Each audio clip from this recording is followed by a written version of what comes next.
अहो मॅडम तुम्ही या ना. प्राचीला बरं वाटत नाहीये. अरे बापरे, काय झालं? काळजीचं कारण नाही. प्राची पहिल्यांदाच शहाणी झाली. माझ्या परीने मी मार्गदर्शन केलंच आहे. आता तिला तुमच्या मायेची गरज आहे. येते मी. आई ग, असं नेहमी होईल का ग माझ्या बरोबर? दर महिन्याला भेटणारी ही मैत्रीण अशी, थोडा त्रास देणारी पण सांभाळणारीच तशी. ती येते तशी निघून जाते, कळत नाही कोणाला. तिच्या येण्याची चाहूल ही लागायची तुला एकटीला.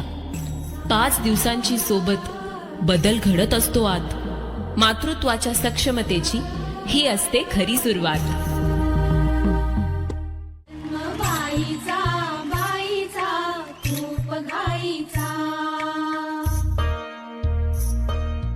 मुलगी एकदा नाही तर 3 वेळा जन्म घेते. एकदा आईच्या पोटातून, एकदा ती आई होते तेव्हा.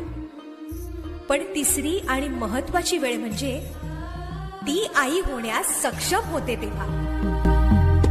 बाहुली होती खेळ खेळाया, झाली मोठी पोहली काया. घमघमे सारा गंध जाईचा, जाणवे आता वेगळे काही. रंगल्या साऱ्या या दिशा दाही, भास कोणाचा रोज रातीचा. एक विचारू, हा त्रास स्त्रियांनाच का ग? जबाबदारी ही मोठी जग चालवण्याची, म्हणून देवाने दिली ती फक्त स्त्रियांच्या हाती. आयुष्यभर सांभाळावा असा हा धागा अतूट आहे. डोक्यावरचा भार नाही पोरी, हा तर सोन्याचा मुकुट आहे.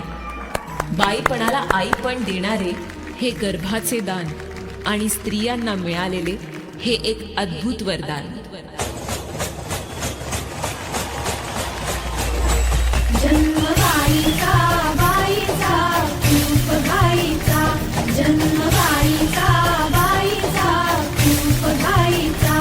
जन्म बाईचा, बाईचा खूप घाईचा. एक आईचा, आईचा एक आईचा. पहिलेपणाची पहिली ओळख हा अनमोल असा ठेवा. माय सांगे लेकीला, बाई पण भारी देवा. जन्म बाईचा, बाईचा खूप घाईचा. जन्म बाईचा, बाईचा खूप घाईचा.